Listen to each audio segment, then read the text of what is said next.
Bien, vamos a la palabra de Dios, libro de los Hechos, por favor. Libro de los Hechos, vamos a partir del versículo 12 del capítulo número 3. Hechos capítulo 3, versos 12 al 16, al 18. Y les invito para que podamos leer la palabra de Dios juntos. Si quieren ponerse de pie y de esta manera, pues a una voz, al unísono, poder estar leyendo. Repito, Hechos capítulo 3, versos 12 al 18. Dice así: Viendo esto, Pedro respondió al pueblo: Varones israelitas, ¿por qué os maravilláis de esto? ¿O por qué ponéis los ojos en nosotros como si por nuestro poder o piedad hubiésemos hecho andar a éste? El Dios de Abraham, de Isaac y de Jacob, el Dios de nuestros padres, ha glorificado a su Hijo Jesús, a quien vosotros entregasteis y negasteis delante de Pilato, cuando éste había resuelto ponerle en libertad. Mas vosotros negasteis al santo y al justo, y pedisteis que se os diese un homicida, y matasteis al autor de la vida, a quien Dios ha resucitado de los muertos, de lo cual nosotros somos testigos. Y por la fe en su nombre, a este que vosotros veis y conocéis, le ha confirmado su nombre, y la fe que es por él ha dado a esta completa sanidad en presencia de todos vosotros.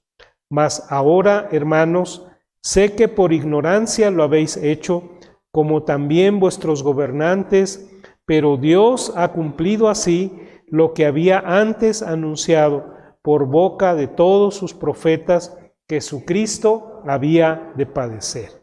Bien, hasta ahí la lectura de la palabra. Tomen asiento, hermanos.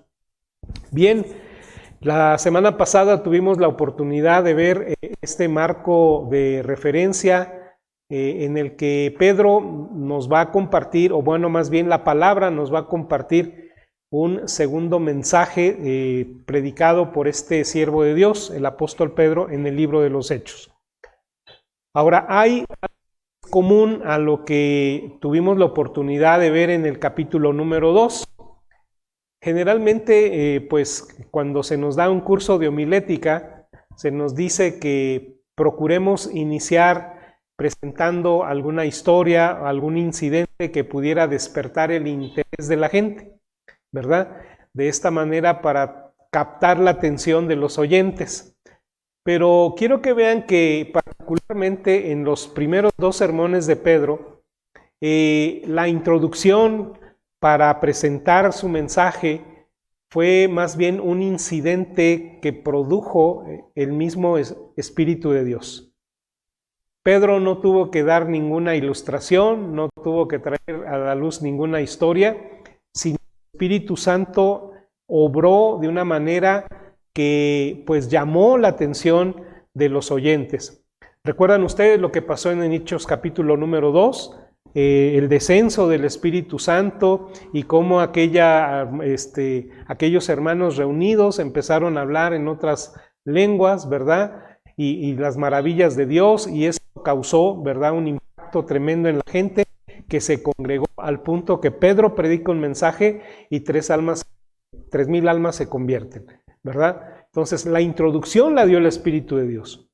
Ahora en este capítulo número 3 vemos lo mismo, porque es Dios obrando en la sanidad de un hombre cojo de nacimiento, que permite que la gente, ¿verdad?, se vea asombrada por los hechos portentosos de Dios, y entonces esta es la introducción para la presentación de este mensaje. Qué interesante, ¿verdad?, que así pudieran ser todos nuestros cultos, que el mismo Dios pudiera darnos la introducción de una manera poderosa, portentosa, ¿verdad?, para que pues los predicadores pudiéramos tener cautiva la atención de la gente, porque esto da constancia de que Dios está obrando en medio de nosotros. Bien, eso tienen en común estas dos, este capítulo 2 y el capítulo número 3, ¿verdad? Pero hay otra cosa, hermanos, que debe llamarnos nuestra atención, y es el contenido de la predicación. ¿sí? El contenido de la predicación. Hemos dicho que el término que generalmente se utiliza para referirse a la predicación que encontramos en el libro de los Hechos es el querigma, ¿verdad? La presentación de la palabra. Y entonces es interesante poder analizar qué era lo que los predicadores de la iglesia primitiva comunicaban, porque sin duda que eso también debe ser algo que nosotros debemos continuar el día de hoy, porque Dios honra, hermanos, la palabra que se predica, ¿sí? Nosotros podemos llamar la atención de la gente hablando de muchas cosas, de muchos temas, pero no todos los temas, ¿verdad?, pueden llevar al hombre a la salvación. Hay un tema en especial que sin duda es necesario para que los hombres vengan a la salvación en Cristo Jesús. Y entonces cuando nosotros estudiamos los sermones que vienen en el libro de los Hechos, nos vamos dando una idea precisamente del contenido que deben tener también nuestros mensajes cuando comunicamos la palabra de Dios. De manera particular, en estos versículos que vamos a estudiar en esta noche, vamos a ver, ¿verdad?, lo que es la primera parte del sermón. Hoy no vamos a ver todo el sermón porque es un sermón en un cierto sentido extenso. Hoy nada más nos vamos a concentrar en los versículos 12 al 18. Pero hay algo a lo que yo quiero llamar su atención en estos primeros versículos, de qué es de quién está hablando el apóstol Pedro. Y vamos a ver que en estos primeros versículos el apóstol Pedro concentra su atención en la persona de Jesucristo, ¿sí? Jesucristo es el tema central de estos primeros versículos del mensaje que presenta en esta ocasión. Y vamos a ver que Pedro utiliza 5 diferentes títulos o nombres relacionados con la persona de nuestro Salvador. ¿Cuáles son estos títulos que nosotros podemos observar en este capítulo 3? Ayúdenme por favor a identificarlos. El primero de ellos lo encontramos en el versículo número 13, cuando se refiere a Jesús como su Hijo, ¿verdad? El Hijo. Ese es el primer nombre que vamos a considerar. El segundo, bueno, está ahí pegado, también en el verso 13, y es Jesús, ¿verdad? Jesús tiene un significado. Ese es el segundo nombre. El tercero lo vamos a encontrar en el versículo número 14, cuando se refiere al santo y al justo. Lo vamos a tomar como uno solo, el santo y el justo. Luego nos vamos al versículo número 15, y en el versículo número 15, ¿cómo se le refiere a Jesús? ¿Cómo qué? El autor de la vida, el autor de la vida. Y finalmente, ¿verdad? Finalmente vamos a ver que en el versículo número 18 se le refiere a Jesús como Cristo, ¿verdad? Como Cristo. Dice, pero Dios ha cumplido así lo que había antes anunciado por boca de todos sus profetas, que su Cristo había de padecer. Entonces, son 5 títulos diferentes, ¿verdad? Hijo, Jesús, santo y justo, autor de la vida, y Cristo. Bien, ahora, definitivamente que estos no son los únicos títulos que la palabra de Dios le da a nuestro Salvador. Tuvimos la oportunidad, mi esposa y yo, de vivir varios años en Cuernavaca, un centro cristiano que tenía un lugar dedicado exclusivamente a la oración. Y en ese lugar los diseñadores del edificio hicieron una recopilación de 365 nombres dados a Jesucristo a lo largo de la Escritura. 365, uno para cada día del año, ¿verdad? Definitivamente que no necesariamente son 365, pero para que nos demos una idea de la gran variedad de títulos o de funciones o de nombres que nosotros podemos encontrar relacionados con la segunda persona de la Trinidad, ¿verdad? El Hijo. Bien, ahora solamente nos vamos a concentrar en 5, Y vamos a ver cómo empieza entonces Pedro este mensaje. Dice, viendo esto Pedro, me regreso un poquito al versículo 11 para que podamos tener la idea del contexto. Dice, teniendo asidos a Pedro y a Juan, el cojo que había sido sanado, todo el pueblo, atónito, concurrió a ellos al pórtico que se llama de Salomón, ¿verdad? Entonces ahí tenemos el lugar donde va a ser predicado este mensaje, el pórtico de Salomón. Y parece, ¿verdad?, que no fue la única ocasión en que vemos que se predica la palabra desde este lugar. El Señor Jesús también lo hizo, Pedro también en otra ocasión va a comunicar un mensaje desde este lugar. Entonces era un lugar que de alguna manera, pues parece ser que era un lugar de concentración, ¿verdad?, del pueblo. Bien, pues en este lugar es donde va a predicar. Y Pedro se dirige a los que se reúnen ahí con una denominación muy significativa. Les llama varones israelitas. Y después de esto les hace dos preguntas. La primera pregunta es, ¿por qué se maravillan de esto? ¿Sí? ¿Por qué se maravillan de esto? Ahora, yo les hago una pregunta. ¿Quién de nosotros no se maravillaría si de repente ve a una persona coja de nacimiento ponerse de pie y no solamente caminar sin necesidad de alguna terapia, de alguna rehabilitación, y no solamente caminar sino saltar? ¿Quién no se maravillaría de nosotros? Todos nos maravillaríamos. Pero ¿por qué Pedro les dice por qué se maravillan? O sea, no es digno de asombrarse.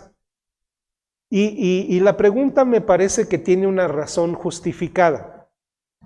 Y es que una de las cosas que los profetas habían anunciado como inicio de la era mesiánica es precisamente que iba a darse una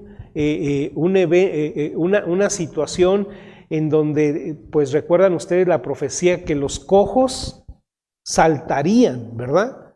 Que los enfermos sanarían. O sea, esta era un panorama que los profetas habían anunciado, que marcaban el inicio de la era mesiánica. Entonces lo que Pedro les está diciendo con esta pregunta es, no se asombren, la era mesiánica ya comenzó. Y prueba de ello es que nosotros estamos viendo estas maravillas y milagros. Así que la pregunta es, ¿por qué se maravillan? Pero luego viene la segunda pregunta. ¿Por qué ponen los ojos en nosotros? Esto es, en Pedro y en Juan, como si por nuestro poder o piedad hubiésemos hecho andar a este. ¿Sí? Ahora, ¿quién pudiera pensar que dos pescadores de Galilea pudieran tener el poder para dar sanidad a un hombre enfermo, a un hombre paralítico, a un hombre privado con la oportunidad de caminar? ¿Quién pudiera imaginarse eso? Nadie.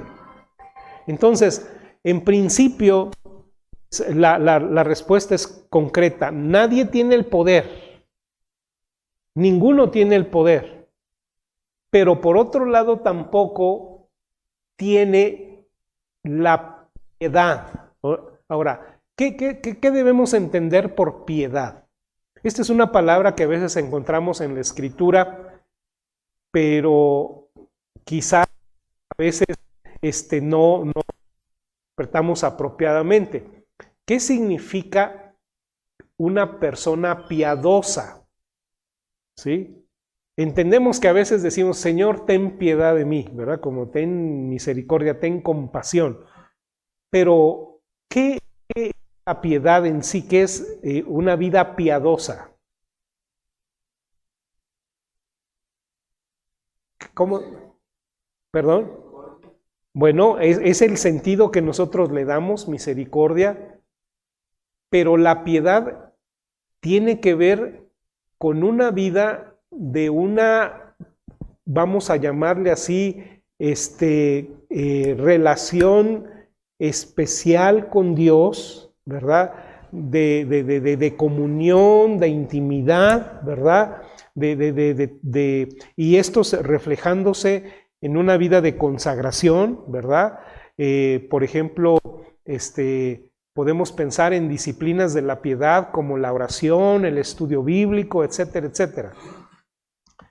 Entonces, lo que Pedro les está diciendo, por un lado, nosotros ni tenemos el poder y tampoco nos consideramos con las ¿cómo le pudiéramos llamar? Con las credenciales necesarias como para decir que tenemos una vida o hemos vivido una vida piadosa que pudiera llegar a ser por Dios como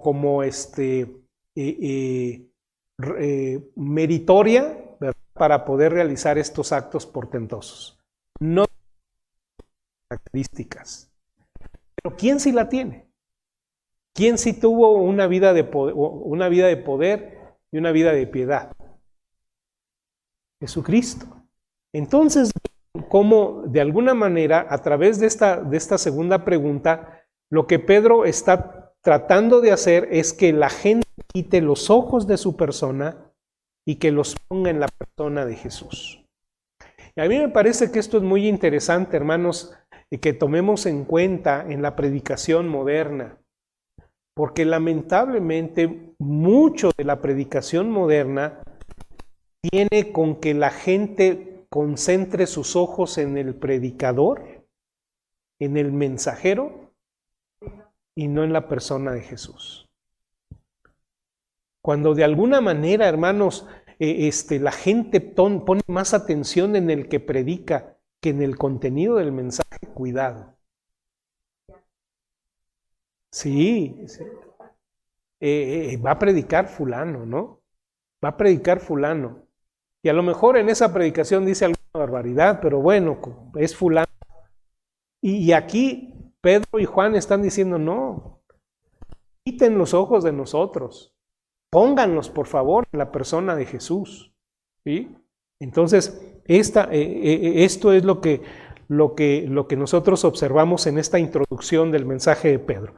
Vamos al versículo número 13. Estamos en el capítulo 3 de Hechos para los que acaban de llegar. Y entonces, si nos ponen la siguiente lámina, por favor, hermanos. El pasaje en general, desde el versículo 12 al versículo 26, lo podemos dividir en tres partes. Primero, el poder del nombre de Jesús, es lo que nos va a mostrar los versículos 12 al 18. Luego, la segunda parte del sermón, que nos va a presentar el llamado al arrepentimiento, los versículos 19 al 21. Y luego vamos a ver el testimonio que dan los profetas a la persona de Jesús, versículos 22 al 26. La siguiente lámina, hermanos, por favor. Vamos a concentrarnos entonces en esta noche en la primera parte. Y vamos entonces a empezar por los nombres, les decía, que aparecen en estos versículos, relacionados con la persona de Jesús, porque tienen mucho que enseñarnos. Primero dice el versículo 13, el Dios de Abraham y de Jacob, el Dios de nuestros padres, ha glorificado a su Hijo. ¿Sí? Ahora miren ustedes cómo Pedro hace presentación de Dios. Él se refiere a él como el Dios de ¿quién?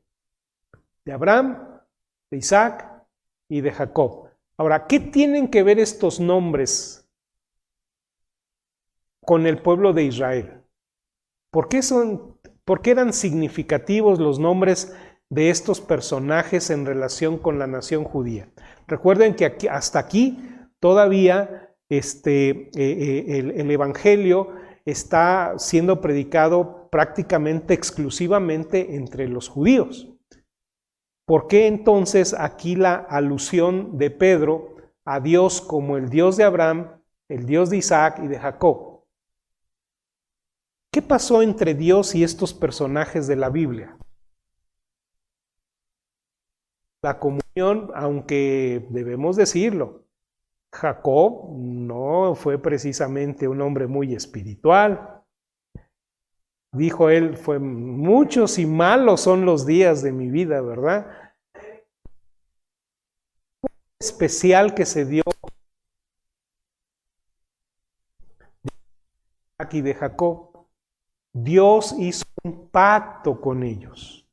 Recuerden que Dios hizo un pacto con Abraham, luego lo renovó con su hijo Isaac y luego también con Jacob. Entonces, lo que hay detrás del pronunciamiento de este hombre, de este nombre dado a Dios, es precisamente una relación de un pacto. Ahora, ¿qué es un pacto? Un pacto, obviamente, que implica una promesa de parte de Dios para la nación. Y entonces, de alguna manera, Pedro está tratando de llamar en este mensaje la atención de los israelitas para hacerles saber que Dios en Jesús está ya cumpliendo sus promesas. Las promesas del pacto que Dios había dado y hecho a la nación de Israel a través de sus patriarcas, de Abraham, de Isaac y de Jacob, se han estado cumpliendo. ¿Sí? Bien. Y entonces dice que este Dios ha glorificado a su Hijo. Y esta palabra glorificado es muy interesante, ¿verdad? Va a ser muy interesante porque nos va a presentar un contraste entre lo que Dios hizo con su Hijo y lo que el pueblo de Israel hizo con el Hijo. ¿Qué fue lo que Israel hizo con el Hijo, hermanos? Lo entregó, le llevaron a la muerte, lo rechazaron, ¿verdad? Lo rechazaron, no lo querían. Y entonces aquí está la paradoja. Aquí está la paradoja. Mientras el pueblo de Israel rechaza al Mesías, ¿qué es lo que Dios hace con el Hijo? Lo glorifica. Y lo glorificó, hermanos, a lo largo de su ministerio, pero de una manera especial, ¿verdad? En su resurrección, ¿verdad? ¿Recuerdan ustedes cómo se abre el ministerio de Jesús en el bautismo? ¿Qué fue lo que pasó en el bautismo? ¿Qué pasó? Bueno, una paloma, pero ¿qué otra cosa hubo? Se oyó una voz de los cielos que decía, este es mi Hijo amado, en el cual tengo complacencia. Ahora, quiero que tengan en mente estas palabras porque hay algo muy interesante que se relacionan con este mensaje de Pedro. Esas palabras pronunciadas por Dios en ocasión del bautismo de Jesús, las encontramos, digamos así, al principio de dos grandes porciones que aluden al Mesías de Israel.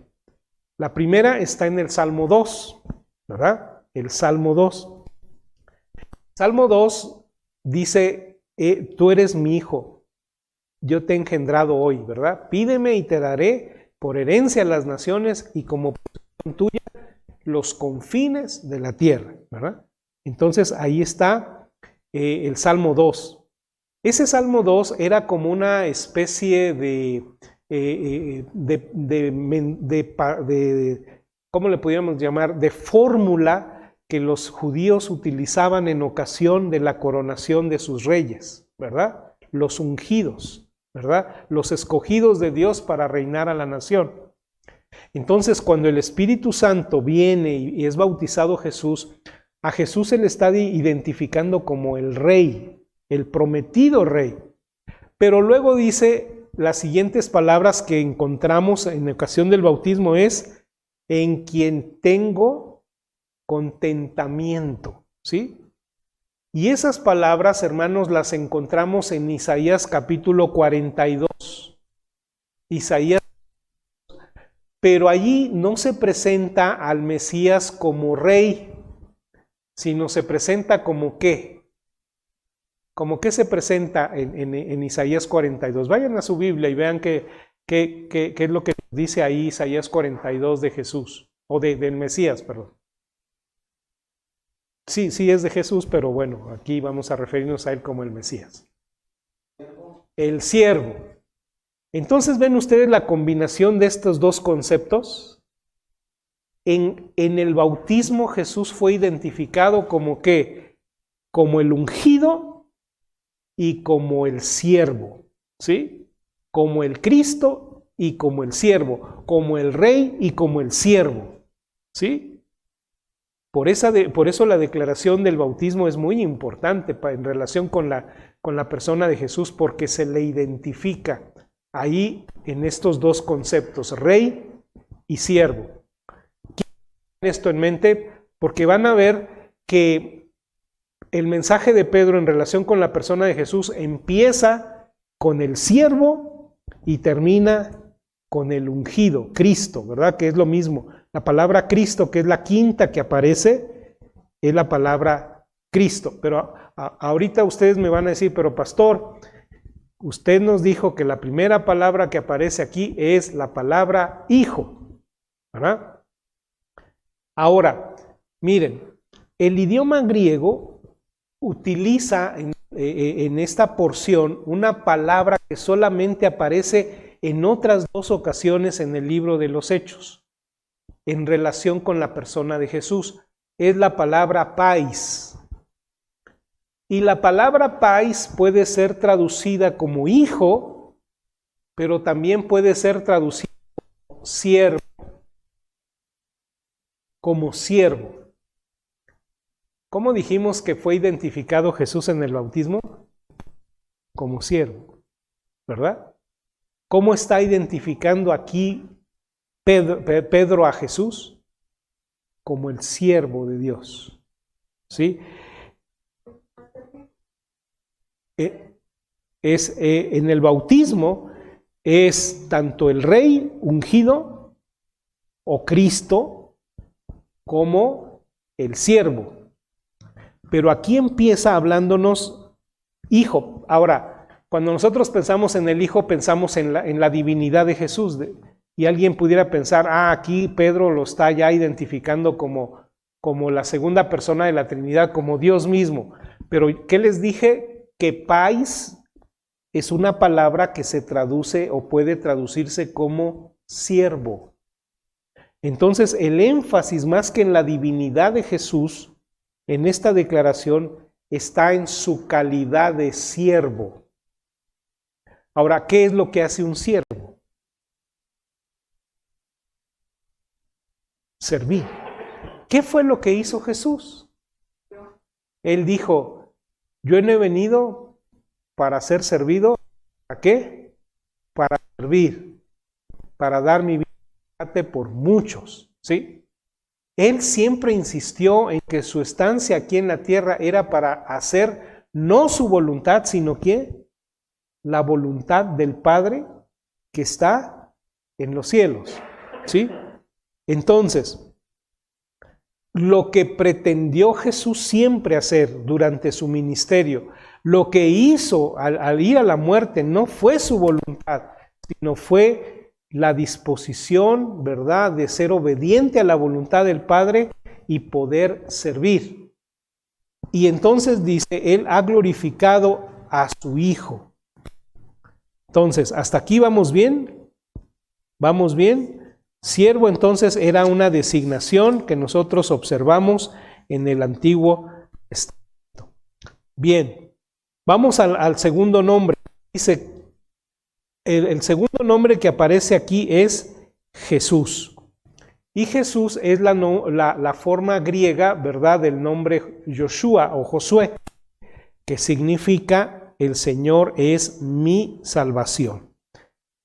¿Recuerdan ustedes que cuando se le anunció a José el nacimiento de Jesús, el ángel le dijo que llamarían su nombre precisamente Jesús?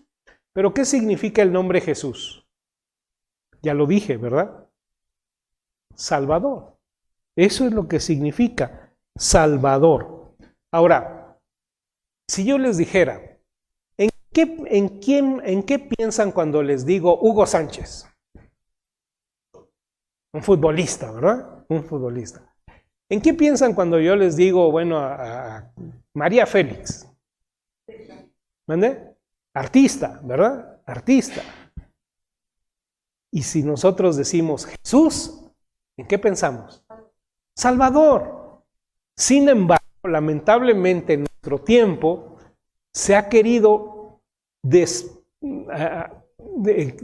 ¿cómo se dice la palabra? proveer, o no es la palabra, sí, desvirtuar o quitar a Jesús ese Salvador, y se dice que Jesús es un buen ejemplo, ¿no?, de vida. ¿Lo han oído? No, sí, Jesús, pues sí, fue una buena persona, es alguien a quien pues uno debe imitar, pero eso de ser Salvador, ¿verdad?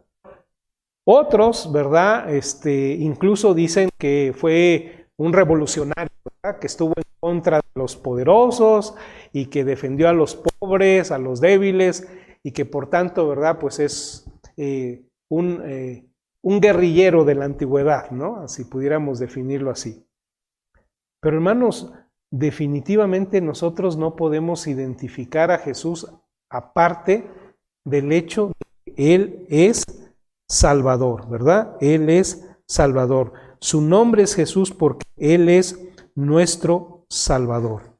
Y les preguntaba qué fue lo que hizo la nación de Israel con su Salvador. Bueno, vamos a ver lo que nos sigue diciendo el versículo 13.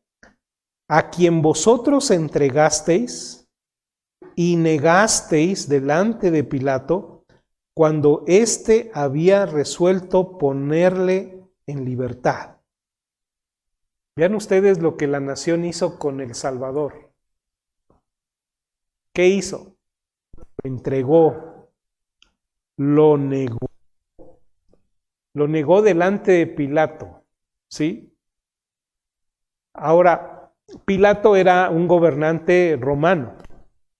Si algo se preciaban los romanos era de su justicia, ¿no?, de sus altos niveles de justicia. ¿Qué fue lo que llevó a Pilato a ceder a la presión de los judíos, hermanos? Porque si ustedes recuerdan, en el Evangelio de Juan se nos dice que aún la esposa de Pilato tuvo un sueño.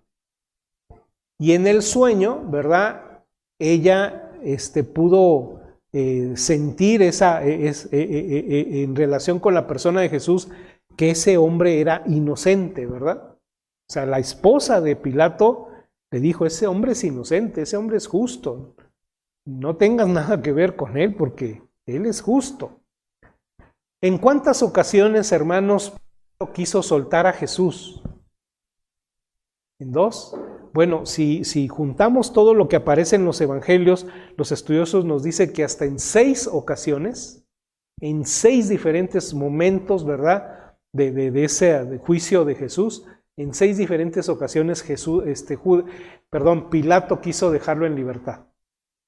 Pero finalmente, ¿qué fue lo que lo conminó a condenarlo a la muerte?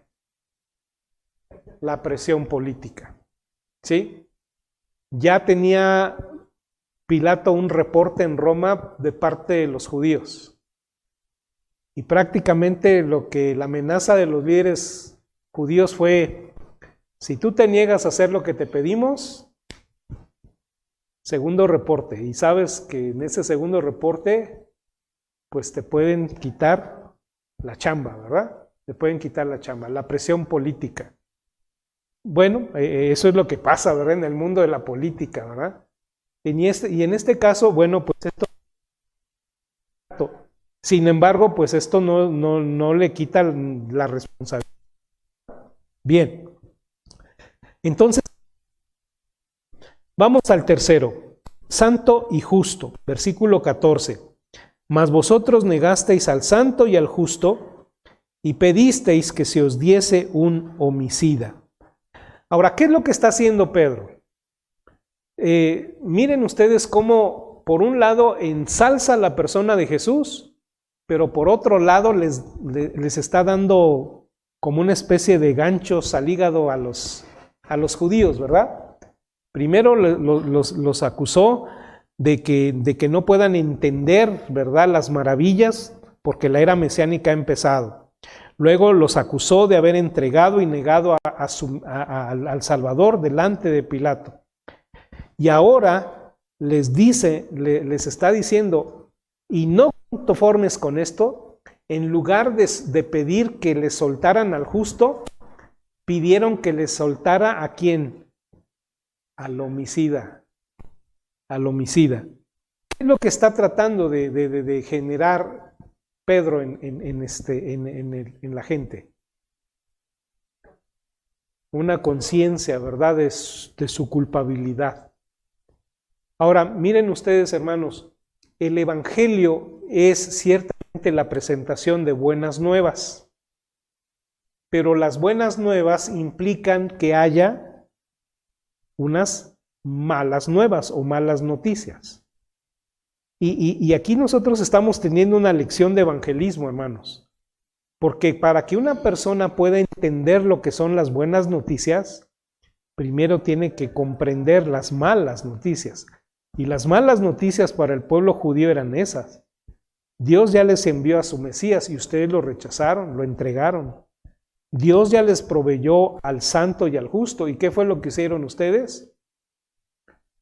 Lo crucificaron, ¿verdad? Lo crucificaron. La palabra santo, bueno, significa separado para Dios. Jesús no solo fue santo en su naturaleza, sino también estuvo separado para hacer la voluntad de Dios. Y la otra palabra, la palabra justo, dikaios, conlleva la idea de ser inocente de cualquier delito. Entonces, ahí estaban, ¿verdad? Ustedes pueden imaginarse la escena. Por un lado, el Jesús todo ya maltratado de todo lo que habías padecido, de la noche de su arresto al momento en que Pilato lo saca delante de la multitud y les dice, pues aquí están estos dos. Aquí está este Jesús que ustedes acusan, ¿verdad? De que está queriendo sublevarse, y aquí está Barrabás, que efectivamente, ¿verdad?, hay todas las evidencias disponibles de que él ha procurado sublevarse. Es un asesino, es un ladrón y es una persona que realmente es una amenaza para el imperio. ¿A quién quieren que suelte? ¿Y qué fue lo que el pueblo judío escogió? Queremos a Barrabás. Queremos a Barrabás. Muy bien. ¿Qué significa Barrabás? Hasta en los nombres. Barrabás significa hijo de padre. Hijo de padre, ¿verdad? Jesús es el hijo del Padre, ¿sí? El hijo del Padre. Y entonces es un interesante contraste, ¿verdad? Entre, aún en los nombres, entre Barrabás, el hijo del Padre, del Padre celestial. Bien, vamos a al cuarto nombre. Matasteis al autor de la vida, al autor de la vida. Y seguimos aquí con las paradojas. ¿Se puede matar al autor de la vida? Y sin embargo, Pedro aquí está diciéndolo. Ustedes mataron al autor de la vida. Ahora, ¿quién es el autor de la vida? Dios. Ahora, aquí sí ya se introduce, ¿verdad?, la divinidad de Cristo. Aquí está haciendo una declaración de la divinidad de Cristo. Cristo no puede ser solamente hombre y llevar el título de autor de la vida. ¿Sí? Jesús dijo, ¿verdad?, que Él era la fuente de la vida. Y en la Biblia se nos habla de diferentes momentos en que se utiliza la palabra autor en relación con Jesús. Por ejemplo, en Hebreos, en el capítulo 2, verso 10, se nos habla de él como autor de salvación. En Hebreos 12:2 se nos habla como autor de la fe. Pero aquí Pedro la usa para describir a Jesús como el originador de la vida. Y esta, les digo, es una afirmación de la deidad de Jesús, porque el Salmo 36:9 describe a Dios como el manantial de la vida, ¿verdad? Entonces, interesante, los judíos, aquel que puede proveerles vida, le dieron muerte. Pero entonces aquí viene el aspecto positivo.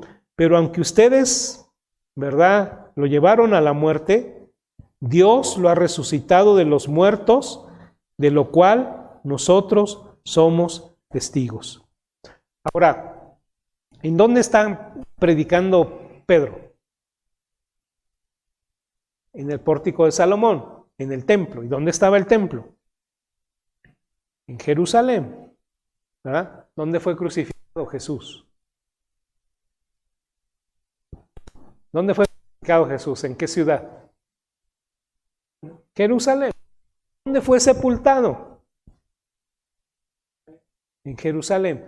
Ahora, imagínense, si Pedro está diciendo, Jesús resucitó, y está en el templo, y ahí están los líderes religiosos sin duda oyendo, si Jesús realmente no hubiera resucitado, ¿qué cosa tan fácil?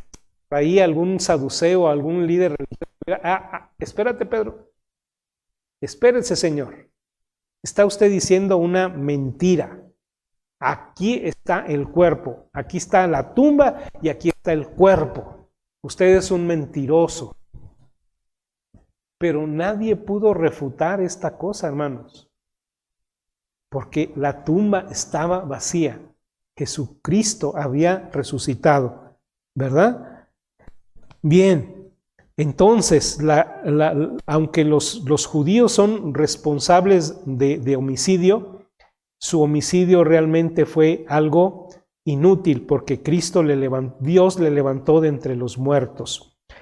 Y el milagro que había sido obrado en la persona coja de los principios de los versículos, dice aquí, le ha confirmado su nombre y la fe que es por él ha dado a esta completa sanidad en presencia de todos vosotros.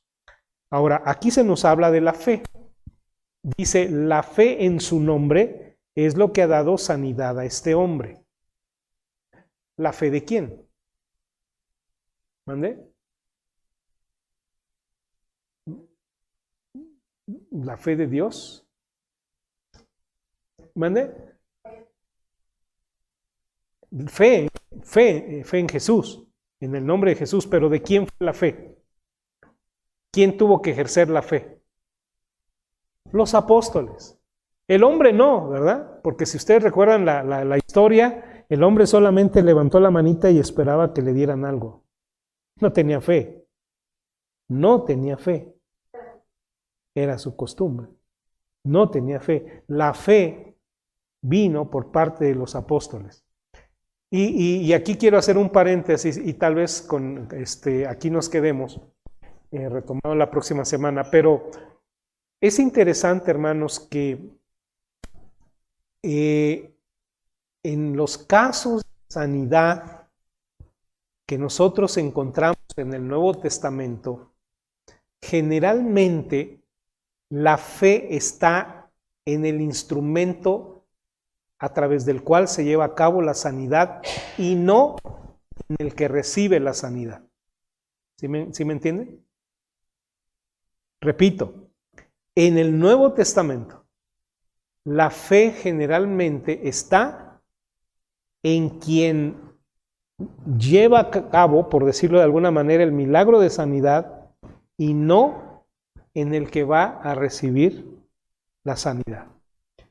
Y esto es muy importante, hermanos, porque hay muchos milagreros el día de hoy que cuando no les resulta el milagro de sanidad, le echan la culpa fe del que, ¿verdad? Es que no tuviste fe. Les platicaba la semana pasada con el doctor Valdespino, conocimos a una persona en común,